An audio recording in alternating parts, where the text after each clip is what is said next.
এ ভাই, আপনি এত জোরে স্পিডে গাড়ি চালান না, এখানে স্কুলে পোলাপান যা আপনি দেখেন না, এত জোরে কত কিলোতে আপনি গাড়ি চালাচ্ছেন। 80 চালাইছি ভাই, 80 আমার গাড়ি আমি চালাই, আপনার সমস্যাটা কি আরে ভাই, আপনার আমার তো কোনো সমস্যা না, 80 চালান বা 100 চালান, কিন্তু আপনার তো এত জোরে এই গাড়ি কি উপযোগী? এই গাড়ি হাইস্ট উপরে 40-এ চালান, আপনি এত জোরে গাড়ি চালালে তো আপনি যে এত জোরে গাড়ি চালান, এটা তো হয় নাই, তাই না?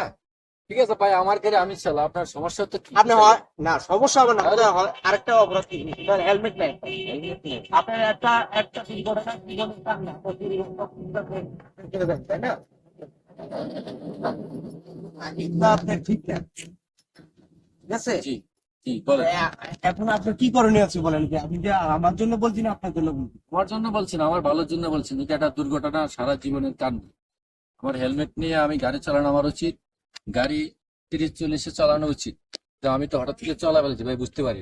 সরি ভাই, সরি। আচ্ছা ঠিক আছে ভাই, ভুল বুঝার জন্য ধন্যবাদ আপনাকে। Thank you. এইভাবে সামনে দিকে এইভাবে যাবে।